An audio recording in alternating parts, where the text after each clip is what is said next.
अस्सलाम वालेकुम दोस्तों, मैं तुहाडा भरा मियां मुहम्मद अफजल बट्टू ते तुसीं वेखदे पे हो डिजिटल किसान पाकिस्तान।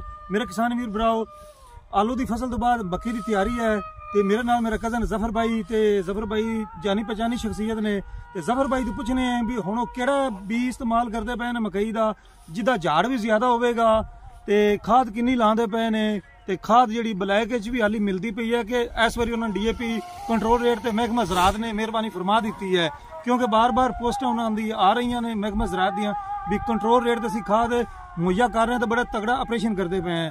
तो जफर भाई नाल गलबात करने तो मकई की मालूमात लेने भी उन्होंने जोड़े आजमावे बीज है ने जिदा ज्यादा झाड़ रही है वह किहड़े किहड़े है ने ते तैयारी ते कितना खर्चा आया है तो खेलां निकलदियां पईयां ने तो फिर यदि परफॉर्मेंस भी विखाने तुहानूं 85 दियां ते अल्लाह दिता भट्टू साहब जिहड़े है ने आलू शालू चुकते फिरदे ने बाहर जिहड़े कोई बचे बचाए आए तो सफाई कर रहे हैं माशाअल्लाह। तो फिर इहदी ना प्रैक्टिकल करनगे तो हसदा पिया ते तुहाडी ओहदे नाल भी गलबात कराने जी। अस्सलाम वालेकुम जफर भाई, की हाल चाल है? शुक्र है। ते साडे वीर भरावां नूं दसो, आलू तो अपने माशाअल्लाह कुछ हिस्से वेले हो गए ने ते बाकी हुण मकई आपां लावणी ते कुछ आलू अपने बाकी भी पए ने। ये मैनू दसो भी इहदा ते तैयारी ते कितना खर्चा आंदा पिया है तो किहड़ा बीज है जिहड़ा तुसां पिछली वार या उस तो पिछले साल लाया सी जिहदा झाड़ चंगा रहा ते तुसीं ओह अपने किसान वीरां वास्ते ओह बीज जिहड़ा ना डिसाइड कर दो भी मुंतखब कर दो भी यही लाजमी लावन ते झाड़ चंगा होगा तो उहदा ते खर्चा कितना आवेगा? तकरीबन ना जी डीजल ते कोई 8-10 हज़ार रुपया डीजल का खर्चा आंदा पिया। 10,000 फी किले का? हाँ जी, ठीक हो गया। ते जेड़ा सीड है वो डिकालब दा है 6321 ते 6317। ये दोनों दा पिछले साल भी अच्छा झाड़ आया है ते उम्मीद है भी पिछले साल तो मौसम अच्छा हर एक दा ही अच्छा आ गया तो ऐसर भी अल्लाह करसी भी मौसम भी अच्छा उसी तो सीड भी अच्छा उसी भी जिंदे नाल झाड़ अच्छा आसी। अच्छा तो जफर भाई जेड़ा सीड आप लियांदा है ये थैला किन्ने दा आया, कंट्रोल रेट ते मिलिया या ब्लैक च मिलिया, ਇਹਦਾ कोई है अंदाजा?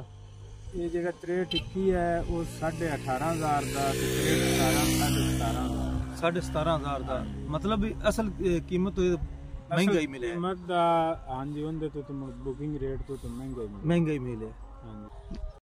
जफर भाई वाह तो बाद बी भी तुसा ले आंदा ते बी तो बाद आपां मतलब इहनूं खाद किन्नी लावनी है, स्प्रे किन्ने करने ने ते किन्ना को खर्चा आवेगा ते अपनी 1 किला मकई दा तैयार होवेगा?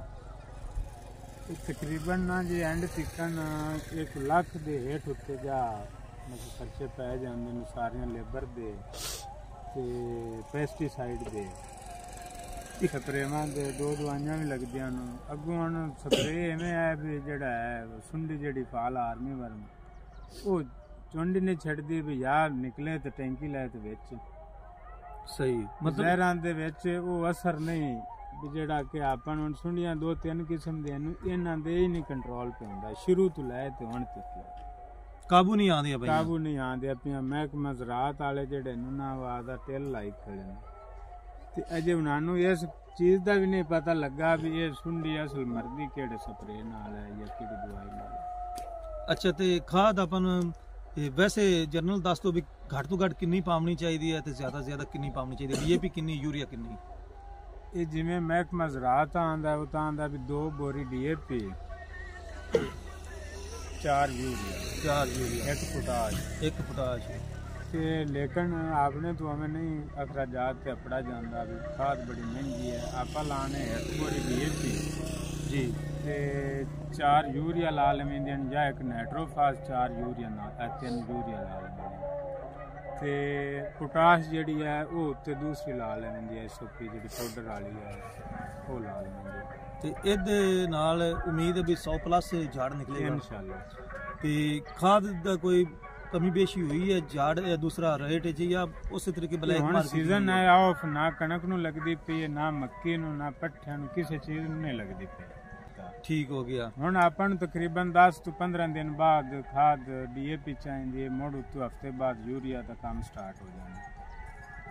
उस वक्त भी जिवें ये मुड़ बधांदे जैसे हुण सीजन ऑफ घटा देंदे डाउन कर देंदे, लेकिन मेरा ख्याल चंद यूरिया सस्ती होगी नहीं, यूरिया ताली भी नहीं सस्ती। यूरिया कल एक बंदे ने पट्ठे वास्ते लियांदी तो पता भी 5,000 की बोरी लगी। हुण यूरिया एवें है भी सस्ती होवे भी ते स्टाकी जेड़े दूसरे बैठे मार्केट खंड गया वाले भी उन्हें खास स्टाक कर लेंगे। ਜਿਹੜੇ ਬਾਕੀ ਦੁਕਾਨਾਂ ਵਾਲੇ ਹਨ ਨਾ ਉਹ ਵੀ ਉਹਲੇ ਖਾਦ ਯੂਰੀਆ ਸਟਾਕ ਕਰ ਲੈਂਦੇ ਨੇ। ਹਾਂ ਮਤਲਬ ਇੱਕ ਬੰਦਾ ਉਹ ਟੂਟੀਆਂ ਲਾਉਂਦਾ ਜਾਂ ਉਹਦੇ ਕੋਲ ਪੈਸਾ ਪਿਆ ਜਿੰਦੇ ਕੋਲ ਵੀ ਪਿਆ ਉਹ ਟੂਟੀਆਂ ਦਾਗਿਆਂ ਦੇ ਜਿਹੜੇ ਜ਼ਿਮੀਦਾਰ ਨੇ ਉਹ ਵੀ ਖਾਦ ਰੱਖ ਲੈਂਦੇ ਨੇ। ਕਰ ਸਕਦਾ ਜ਼ਿਮੀਦਾਰ ਕੋਈ ਚੀਜ਼ ਸਟਾਕ ਨਹੀਂ ਕਰ ਸਕਦਾ। ਸਹੀ ਹੈ। ਤੇ ਦੋਸਤੋ ਜ਼ਫਰ ਭਾਈ ਤੁਹਾਨੂੰ ਦੱਸ ਦਿੱਤਾ ਜਨਾਬ ਖਰਚਾ ਵੀ ਵਾਹ ਵੀ ਆਲੀ ਟਰੈਕਟਰਾਂ ਦਾ ਆਪਣਾ ਜੇ ਅਗਰ ਇਹ ਹੁੰਦਾ ਕਿਰਾਏ ਦਾ ਤੇ ਮੇਰਾ ਖਿਆਲ ਹੈ ਵੀ ਖਰਚਾ ਜਿੱਥੇ 10,000 ਹੋਣਾ ਸੀ ਸਿਰਫ ਵਾਹ ਬਣ ਜਾਣੀ 25-30,000 ਦੇ। ਤੇ ਹੁਣ ਜਨਾਬ ਇਹ ਜ਼ਮੀਨ ਹੈ ਥੋੜੀ ਜਿਹੀ ਪੱਕੇ ਵਾਟ ਦੀ 2 ਰੂਟਾ ਵਾਟਰ ਮਾਰੇ ਨੇ ਉਸ ਤੋਂ ਬਾਵਜੂਦ ਵੀ ਅਜੇ ਮਾੜੀ ਜਿਹੀ ਬਿੱਲੀ ਨਿਕਲਦੀ ਹੈ। ਲੇਕਿਨ ਬਹਰਲ ਡੀਜ਼ਲ ਹੀ ਇੰਨੇ ਮਹਿੰਗੇ ਨੇ ਵੀ ਜ਼ਮੀਂਦਾਰ ਦੀ ਜਿਹੜੀ ਨਾ ਪਹੁੰਚ ਤੋਂ ਮੇਰਾ ਖਿਆਲ ਹੈ ਵੀ ਦੂਰ ਇਹਨਾਂ ਨੇ ਅਖਰਾਜਾਤ ਕਿਉਂਕਿ ਪਿਛਲੀ ਮਹਿੰਗਾਈ ਵੀ ਹਾਲੀ ਪਈ ਹੈਗੀ ਹੈ ਉਹ ਵੀ ਮਤਲਬ ਵੀ ਨਾ 1500-1600 ਰੇਟ ਉਹਦਾ ਚੱਲਦਾ ਪਿਆ ਹੈ। ਤੇ ਉਸਤਾਦ ਅੱਲਾਹ ਸਾਹਿਬ ਤਸ਼ਰੀਫ ਲਿਆਓ ਤੇ ਇਸ ਨੂੰ ਚਲਾਓ ਤੇ ਇਹਦੇ ਬਾਰੇ ਥੋੜੀ ਜਿਹੀ ਸਾਨੂੰ ਮਾਲੂਮਾਤ ਦਿਓ। ਤੇ ਉਸਤਾਦ ਅੱਲਾਹ ਤਾਂ ਆ ਗਿਆ ਜੀ। ਉਸਤਾਦ ਜੀ किधर गए होने? उस्ताद जी पूरा मुंह बखाओ ना। अच्छा उस्ताद जी 385 कैसा चल रहा है? बेहतरीन जी वधिया चल रहा है। ये डीजल कितना पीवेगा इस ते अपने बलां जाई ते किले दा अंदाजा दसो। अंदाजा ना 4 लीटर पी जाए 4 लीटर किले ते पी जासी। केड़े गियर च खेलियां बनांदे पै जे? पहले च कितनी रेस रखी हुई जे? 10 ते चलो चला के बखाओगा भाई। ते माशाल्लाह जी अल्लाह दित्ते दियां खेलियां अल्लाह दित्ता तेन एक भी शबाश है। मैं वेखदा वे माशाल्लाह बिल्कुल सीधियां ते किले इन्होंने 4 ने यार आ वेख लो दोस्तों माशाल्लाह सीधियां तीर निकलियां पईयां ने जबरदस्त जी क्या बात है। हुण डिंगी ना कर लमी ये ना तेरी ड्राइविंग च फर्क आ जावे।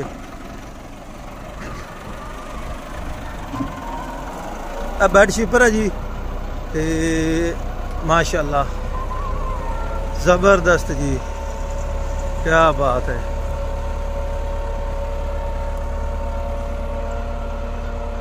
चार किलियां दी लाइन ते बहुत ही सोहनियां जनाब खेलां कटदा जांदा 85 ते सारा काम हैगा जी ड्राइवर ते। अगर ड्राइवर पहली खेल जिहड़ी है वो सीधी लै गया तो बाकी खेलां भी सीधियां निकलन गियां। अगर पहली खेल ही डिंगी शिंगी हुई तो फिर जनाब सारियां ही डिंगियां ही निकलन गियां।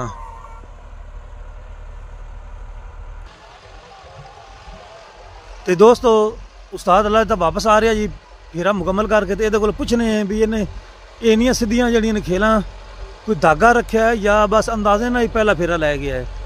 तो जिन्हें भी नवे ड्राइवर है ने वो की काम करन जिदे नाल खेलां सीधियां ही जामन।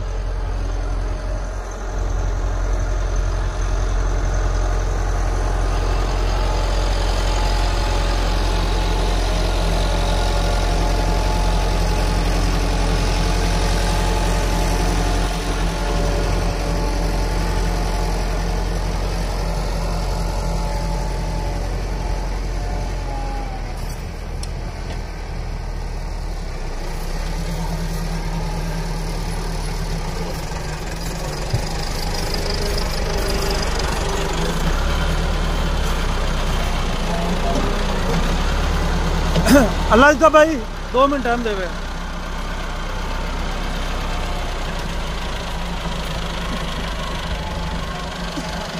उस्ताद जी मैंने ये दसा भी खेलां सीधियां तुसां माशाल्लाह बड़ियां सोहणियां कड़ियां ने 4 किले लाए ने।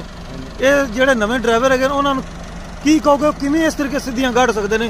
ये कोई उन्होंने उस्तादी नुस्खा दस दिओ। ये भाई अफजल जेड़ा ना ये दिमाग ते काम है। ये कोई ये नहीं भी बंदा बाहरों सीखते आंदा या फिर कोई चीज पढ़ता है ये तो दिमाग नहीं चलना। मसलन तुसी कोई रस्से का इस्तेमाल किया है या ट्रैक्टर में सीधा कोई चीज नहीं। अच्छा चलो तुसी जो तरीका तुसी लाया है वो साढ़े दोस्तों ने शेयर कर दो। हो सकता है भी तुहाडी वजह नाल किसी नूं वल आ जावे।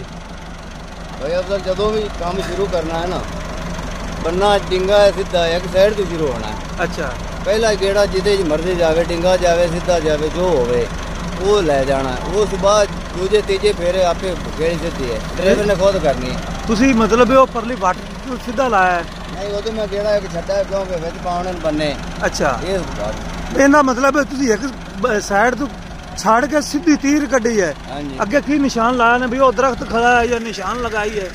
फिर खड़ी पक्की तो सीधा आया। अच्छा लै भी दोस्तों और सामने बेरी खड़ी है खंबे तुरले पासे सड़क पक्की वड्डी दे उपर तो बेर का निशान रखा है ते और साइड सीधा वेखना है मतलब भी तुसी किसी दरख्त की निशानी कर सकते हो या कोई बंदा अगे खड़ा कर सकते हो तो फिर खेली सीधी निकलेगी उदो सीधी निकलेगी जो तुम स्टीयरिंग नू ना इंज इंज ना घुमाओगे अज दोबारा की करिए स्टीयरिंग नू इंज नहीं करना हाँ अच्छा इंज वट्टा नहीं जो वेखा ना भी विंगा होंदा पिया उदो माड़ा जा गेड़ना है ये नहीं भी इंज कीती गया ते इंज कीती गया मतलब छेड़ छड़ाई नहीं करनी चलो ठीक हो गया सीधा ही जावे ट्रैक्टर चलो जी चलाओ बहुत मेहरबानी जनाब ते ए हुण ए मार्का जिहड़ा मार्के दे बच्चे लगे हुए ने इनू ए देखो जी ते ए सुट दिता है ते माशाअल्लाह बहुत वधिया परफॉर्मेंस 85 दी ते नाल ड्राइवर साहब दी